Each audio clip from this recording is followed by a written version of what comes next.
This is a republic, if you can keep it, with Mark Brewer and Jeff Timmer.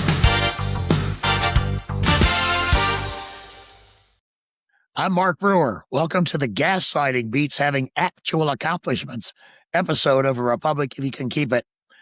The Republican general election strategy has been launched. It's a three-legged tool of misdirection and lying. First, gaslighting voters on the economy, taxes, and Trump's failed war against Iran. Second, accuse any and all Democrats of wanting to bring communism to America. And finally, constantly remind voters that Abdul el-Sayed is a Muslim, which makes him a terrorist. We always knew they were going to go here. I mean, notice how they chose to use my full name in echoes to exactly what they did against President Obama. At the end of the day, it's not radical to believe that people should be able to afford their groceries. It's not radical to believe that you should have health care in this country. It's not radical to believe that you don't think the president should be able to deny elections or make $2.2 billion off of his role in office. It's not radical to believe that all of us should be able to breathe clean air and drink clean water. Those are the things that I've been fighting for. I believe in an America where all of us can come together to build together, government of the people, by the people, and for the people. Now, they're going to try and paint me as a certain thing, given my name.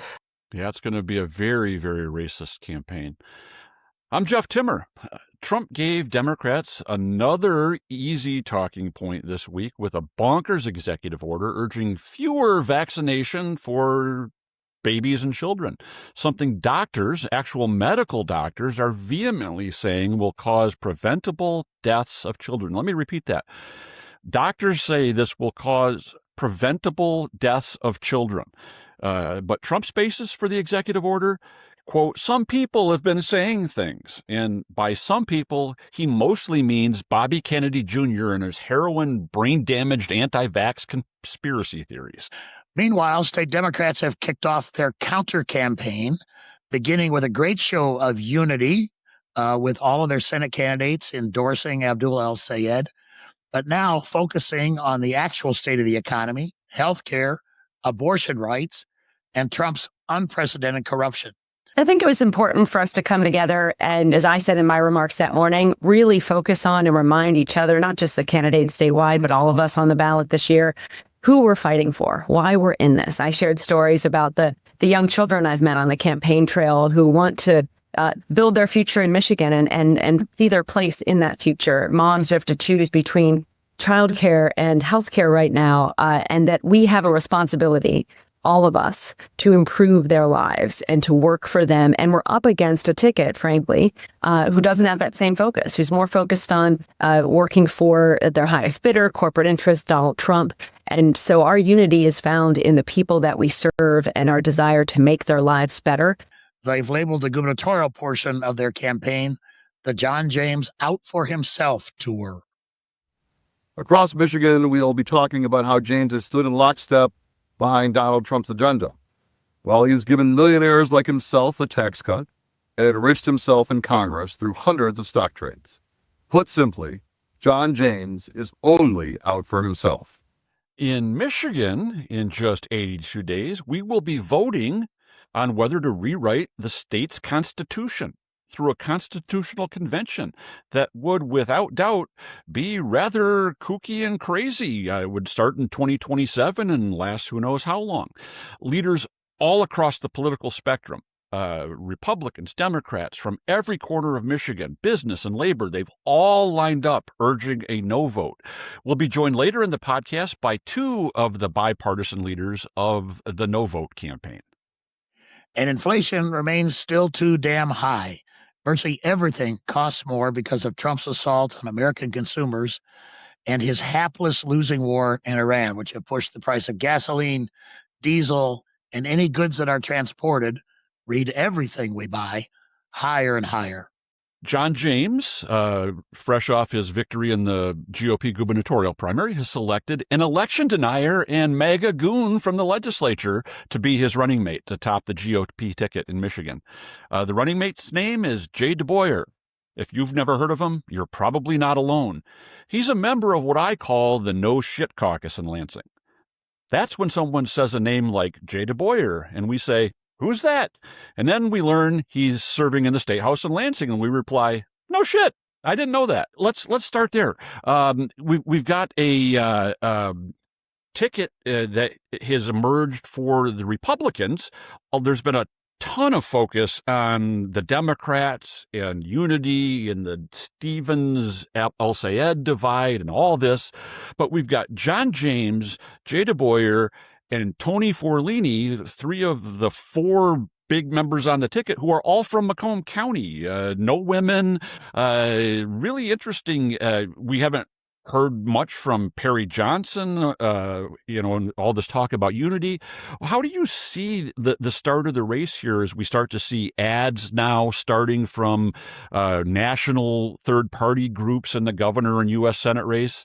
We're heading into the end of summer. How do you see this shaping up, and what do you think about this Jay DeBoyer pick? Well, on the Republican side, and I mentioned this in our opening remarks, Jeff, there's really not been enough attention paid to the lack of unity. I mean, Perry Johnson has not done anything to embrace John James to show support. Mike Cox and Nesbitt have kind of disappeared as well. So they've left kind of John James out there on his own. In contrast to what we see the Democrats, where there was a week full of unity events, people's opponents endorsing the winner. There was an all-ticket rally last Friday that the Democrats held. So the Democrats have done a really good job while the Republicans continue to have these issues. I mean, there's still a lot of grassroots grumbling in the Republican Party about John James not being, available, not accessible, and so forth. So they've got that issue still. And then this ticket is really strange. It doesn't look like Michigan at all. 4 men, most of them from the far east side of the state. Somebody told me once I live in the far east because I live in Macomb County. Well, we've got a far east Michigan ticket on the Republican side, not diverse, not balanced in any way, shape, or form. But I think, Jeff, what's going on here is in terms of DeBoyer, he's going to fill one of the roles that vice president candidates have often filled, sometimes lieutenant governors. I think he's going to be the attack dog. Because that's what he did in the legislature in terms of the committee he did. It was ineffective. Don't get me wrong. He didn't do a very good job with the issues that he and his colleagues in the House, where they had a majority, could have tackled. But I think his role is going to be attack dog on Benson and the Democratic ticket. But I don't think that's going to work either, because it's a continuation of all the stuff we're seeing out of the Republicans. It's all negative. It's all trying to distract attention from the real issues. The economy, can't buy a house. I mean, I saw something today that housing prices are again jumping. There's a shortage of housing in the state, all kinds of issues along the economic lines. And they're going to be focused on, attacking Jocelyn Benson and others over kind of insider stuff that people don't really care about, frankly, because they got nothing else to talk about. So I really see DeBoyer not really adding anything to the ticket except to play this attack dog role. Yeah, I think you're perfectly right there. And as you said, they opened this three-legged stool. The Republicans have typically run on economy, national security, and then kind of social value character issues. And really, they're left without any legs in Donald Trump's Republican Party, any of their traditional legs to stand on. The economy is shitty, no matter how you look at it. And no amount of what Trump or the Republicans like John James and Mike Rogers or anybody else says is going to change the way voters feel about that.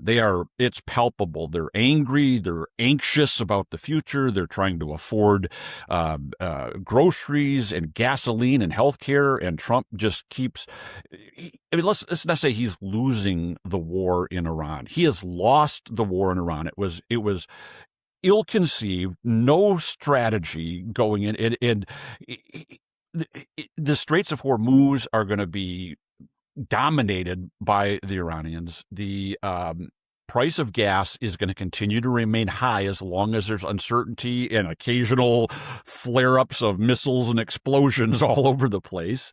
And then, as we've talked about before, is now we're coming up on Labor Day and heading into the fall, and hurricane season in the Atlantic and Gulf of Mexico, where hurricanes every year for the last, forever seem to hit and disrupt our supply of production of gasoline and other oil products, and just in time to spike to add kind of a cherry on top of the high gas prices caused from the war. And so we'll have uncertainty with the weather in gas, and then we're going to have Blue Cross and other health insurers coming out with their 2027 premium increases, which are expected to be close to or exceed 20% yet again. All is the backdrop to this election, and you've got Donald Trump and the voters know, they see him not doing anything about it. I'll bring prices down. I'll make everything more affordable. Chicken in every pot, kumbaya. Everything's going to be rainbows and roses. And they know it's not. He's focused on everything they don't care about. He's focused on himself, his buddies, his family getting rich. He's focused on cash grab as much as he can, as quick as he can. He's focused on ballrooms and giant arches in Washington, D.C., and all these signs of how great he is. Again, today, the board at the Kennedy Center made a move to try to put Trump's name back on the Kennedy Center. All these stupid issues that are just fulfill his narcissistic, his unquenchable need to be praised, adored, to suck up to be viewed by every camera and have every microphone in front of them. And that's what these candidates like John James and Mike Rogers have to contend with, is Donald Trump is going to make this election about him, and they are the ones on the ballot, and voters know that. And that's why Donald Trump he's at 32% favorable in Michigan.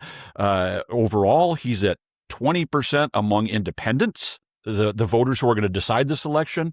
It's really, really easy for people to look and say, who would you rather be?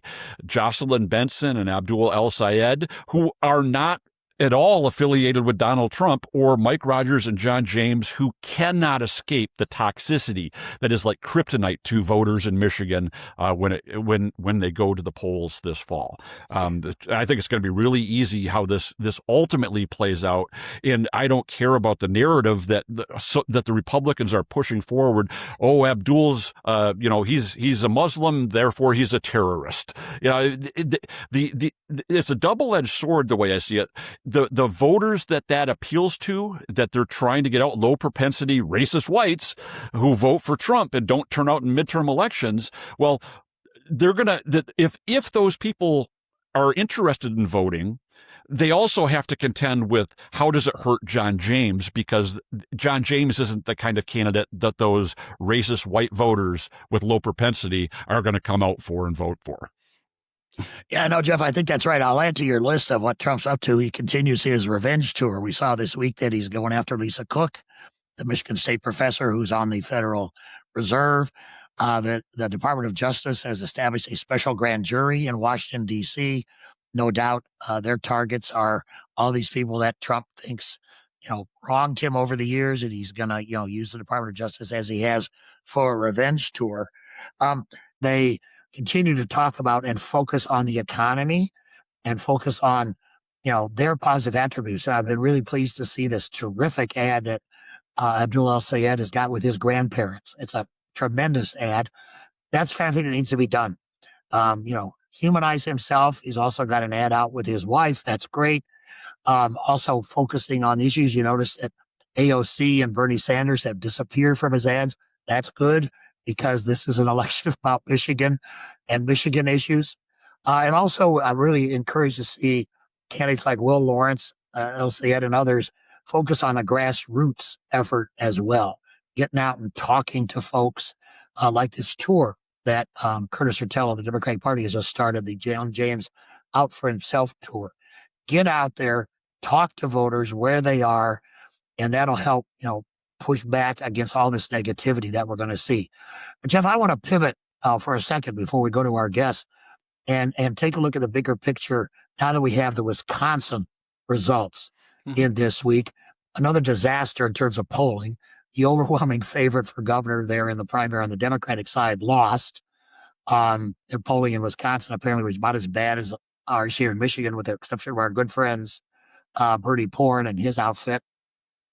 But as I look at this now, what I see are voters not voting for ideology. Sure, some of these people were DSA members or they had DSA positions, but I see voters voting for change. I see them, this is a change election, I think. And I think that's a better explanation, a more inclusive and accurate explanation of what's been happening in Michigan or what just happened in Wisconsin and so forth. And because the Republicans, led by Donald Trump, are the establishment, that change is aimed at them. That people don't want his policies and his hangers-on and his endorsed candidates. They do want in Michigan and Wisconsin, people are going to stand up. Trump, stand up for people, stand up for their economic needs. And I think that's what this election is about. And I think that's a good thing for Democrats, too. This isn't about ideology. And a lot of voters, frankly, don't care about ideology. They care, if I can just quote James Carville, it's the economy, stupid. They care about their economic condition. They care about Trump's broken promises on the economy. We were supposed to have a booming economy. Everything was supposed to be roses, and it's obviously not. So focus on that. Voters don't give a damn about what your DSA affiliation is or anything else like that, moderate, independent. Who cares? They're interested in candidates who are going to deal with their problems.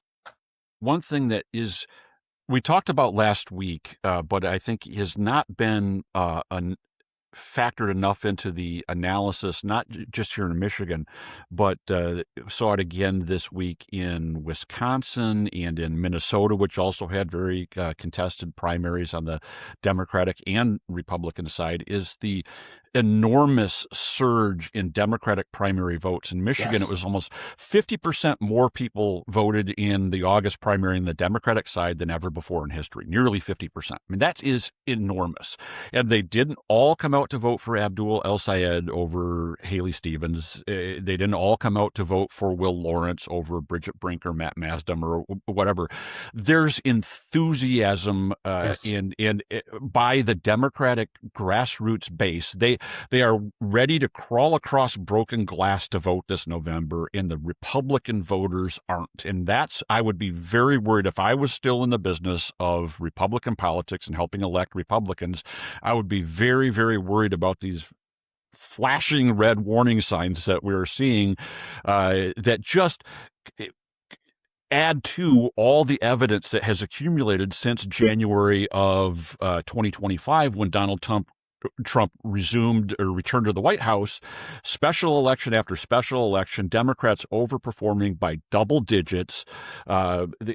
This is I don't know how the signs could be more clear that Democrats Democrats and independents are ready for change, and they are willing and ready to punish Trump and the Republicans by voting against them.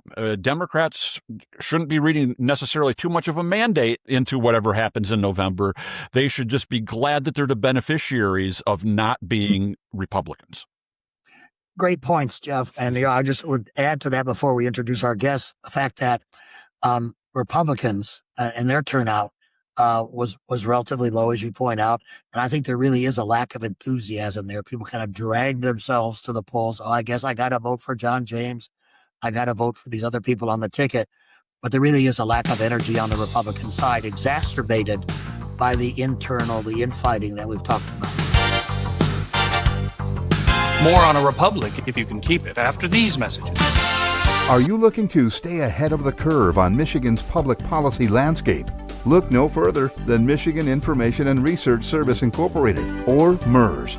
MERS is your go-to source for comprehensive, nonpartisan news and analysis on Michigan's government and public policy. But that's not all. A MERS subscription also gives you access to our powerful legislative monitoring and tracking tools. Stay on top of every bill, amendment, and vote with real-time updates detailed reports, interactive committee transcripts, legislative analysis tools, and more. Whether you're a policymaker, lobbyist, or just a concerned citizen, MERS keeps you informed with daily updates, exclusive interviews, and detailed reports. Subscribe today and gain access to our extensive archives.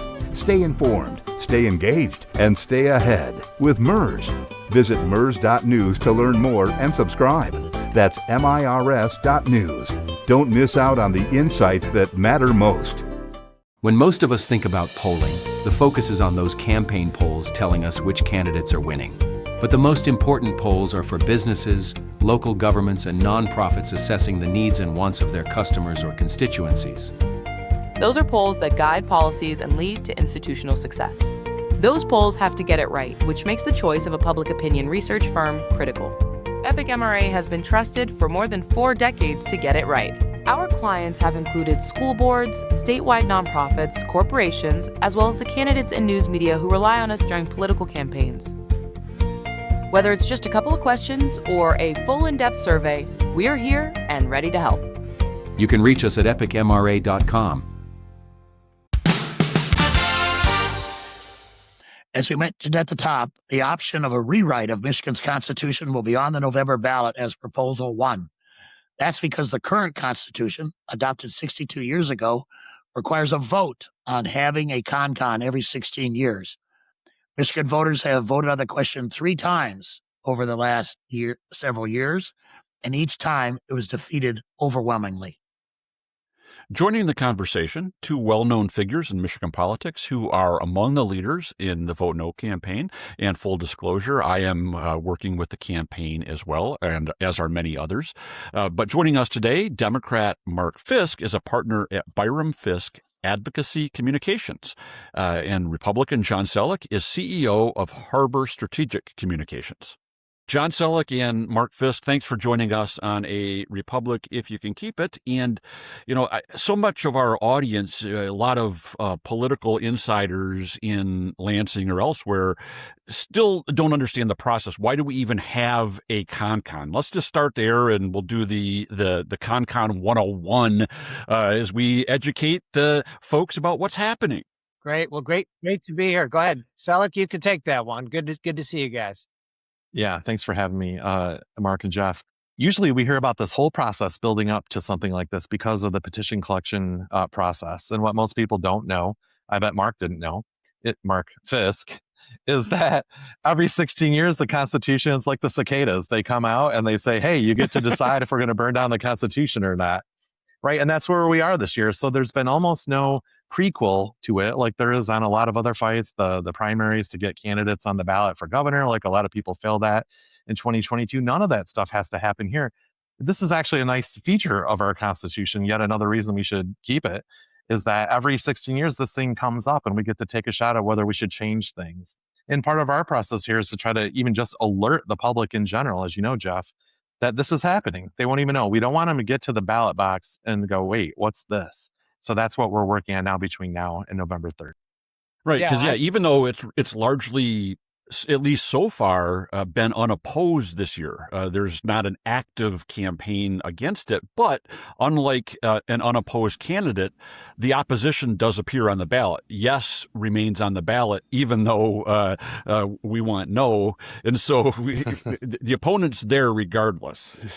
Yeah, totally. I think it's worth mentioning too, Jeff, just for your listeners, that this has been shot down by Michigan voters 3 times. It's come up 3 times. We do have, as Sellek indicated, this automatic provision in our Constitution, but voters have wisely chosen by a very overwhelming margin, 2-1, 3-1, to shoot these things down. Now, we can't take that for granted going into this election because there's a lot at stake with the Constitutional Convention. This isn't a targeted look at some specific aspect of our Constitution. This could be a wholesale rewrite of the Constitution, top to bottom, A to Z. There's really not many rules after the delegates are in panel. They actually write their own rules.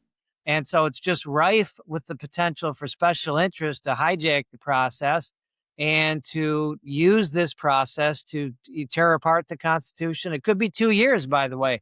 Could be 4 years. It's not clear how long that process would take. And one thing I think Sellek would agree we're hearing across the state is the risk is too great. It's a Pandora's box for special interests, and it'll just create gridlock and chaos at a time where Michigan businesses, Michigan labor unions, and others need some certainty, some predictability, and some stability in government. This will be the opposite of that. This will make the last budget process look tame by comparison. So we're talking total rewrite and total chaos.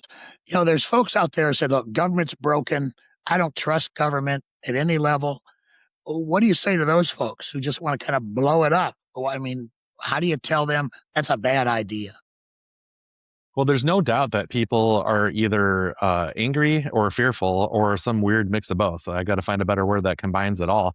And rightly so in a lot of instances. People should be that way. There's a lot of crazy going on in the world right now. But in our research and our speaking to people out there in the world, especially when we get to talking about our coalition, my goodness, it's unlike anything I've ever seen in politics in my career. That fearfulness and that anger actually makes them more suspect. It makes voters more suspect about the concept of doing this. And in part because of what Mark said, that there really are no rules. So why not? We're going to trust the politicians or the wealthy who fund these campaigns with no campaign finance limits or laws or transparency to set the rules for themselves. You know, don't worry, we'll take care of it. Trust us. We'll be all good at this. So once they have a minute to think about this, which is why we don't want them to wait to get to the ballot box to think about it, almost uniformly, they're moving from unsure because they never heard of it to no, or from no to like super no. Like, no. I am fearful of what all these people do. I am angry at what they might do. They might take away rights we've already earned. They might add in things I don't want.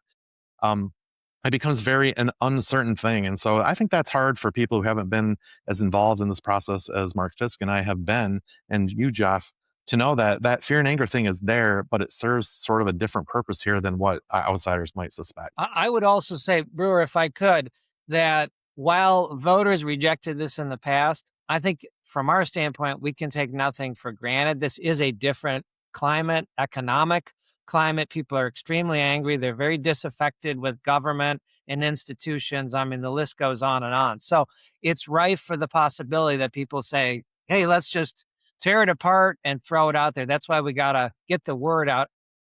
Isn't it true, Mark and John, that once these folks assemble in a convention, they can decide to pay themselves and nobody can tell them no? They can hire huge staff, right? They're not subject to the lobbying laws.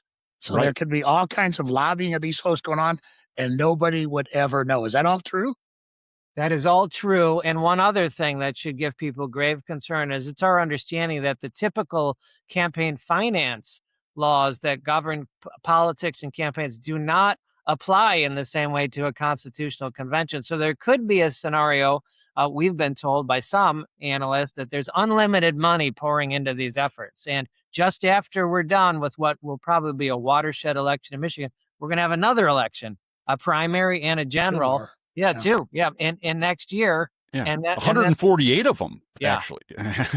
Now, when I'm in doubt, I think we've all luckily worked on elections, but when I'm in doubt on a proposal, sometimes I look to who is for it and who's against it when I really don't know the details. And that is one thing that John and I and Jeff are trying to work on, is to get out this idea that this really is a non-traditional group of allies. I mean, it's been a long time since I worked on an effort where you have Progress Michigan and AFP both in agreement on a no vote. You have the chamber and you have labor groups both saying vote no. It truly is a broad-based coalition because I think they all perceive, and they don't agree on anything. 90% of the issues they fight like cats and dogs on, and they'll continue to do that. But they all recognize that the risk of opening up the entire foundational document of the state for special interest to turn into a grab bag is just too risky. We don't need that kind of instability.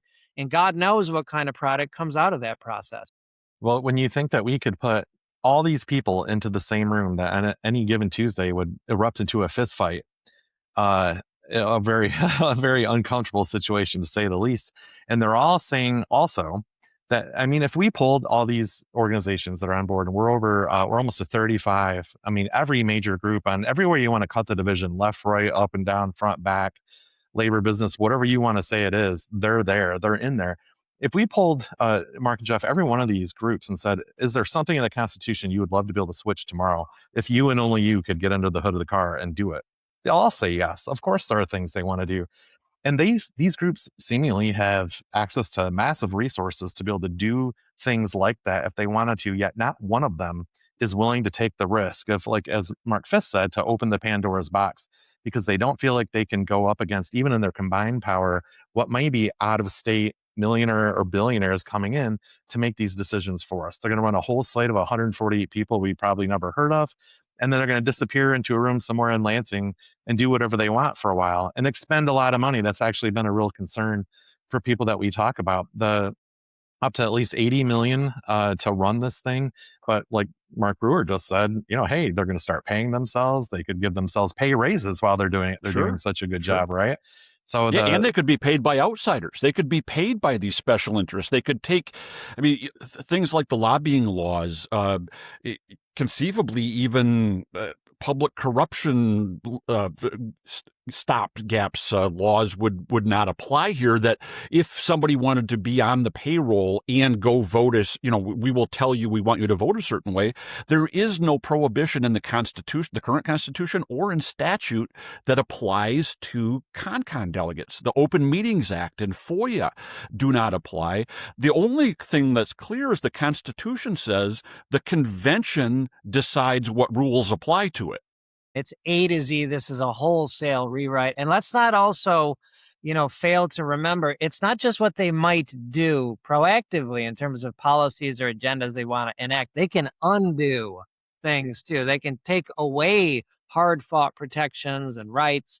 Voter protections that many of us on this call even worked on could be undone, and other protections that we now take for granted. We could have debates about abortion and the death penalty. All that stuff's up for grabs. The very structure of government could be up for grabs in this thing. So it's just too risky. And we appreciate being on your show. The message we want to get across to the people listening is you got to vote no. You got to vote no on the con. If you have doubts about that, look at the wide and broad bipartisan coalition of people who are also urging a no vote. And hopefully that will be convincing. And certainly in the weeks ahead, John and I, and working with Jeff, we'll be trying to get that message across to as many voters as we can, because we know, despite our best efforts, there still will be a large number of people who are not informed on Prop 1. So we can't take it for granted. They're going to go to the ballot, they're going to look at this thing, and they're going to vote accordingly. And that's a scary thing right now in the current political climate. Yeah, John and Mark, I think people need to realize as well, you don't need to go to a con to change the Constitution. You can do a petition drive. The legislature can put things on the ballot. And that's how we've done this since this Constitution was developed. There are mechanisms. It's not all or nothing. Good point. Yeah, we've actually changed the Constitution, I think, about 40 times, Brewer, since the inception of the last one. And there's been like 80 proposals. Not all have won. Some of us on this call have worked on some of those very changes to the Constitution. Some of them win, some of them lose. But in that kind of context, the voters have a voice in those. They get to say, in the end, do we vote yes on this change? Do we vote no on the change? This process, I believe, locks out ordinary citizens and voters in terms of the process. And, God help us, big tech could get in there. They've got a lot of money and they've got agendas to bring data centers to Michigan. Well, if you don't want that to happen, you should vote no on Proposal 1. I would encourage anybody who's thinking about some big changes to the Constitution to wait until 2028. Call it something like, I don't know, Reform Michigan Government Now, something like that. No, I like that name. I'm teasing. We'll edit that part. We'll edit that out. I'm teasing you guys. I like that name. Just as long as it needs an exclamation point at the end.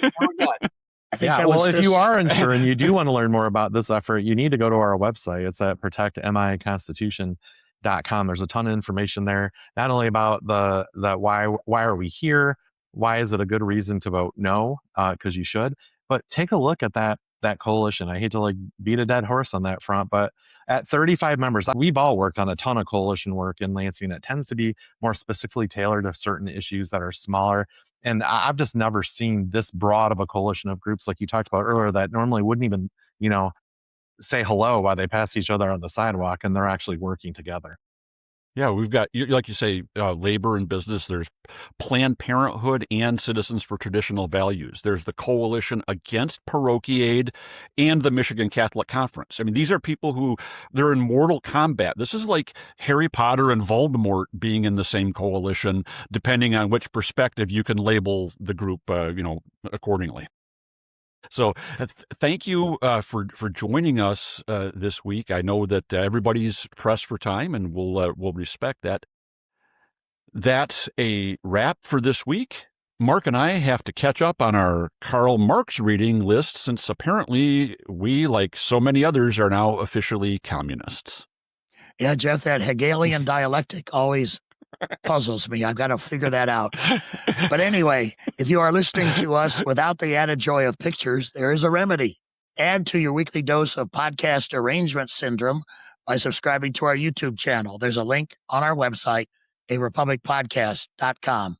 And I will also, on the video podcast, give you my beauty secrets. If the Republic is still standing, Mark and I will be back next week. Thank you for your attention to this matter. A Republic, if you can keep it, is a copyrighted presentation of Michigan Citizens for a Better Tomorrow.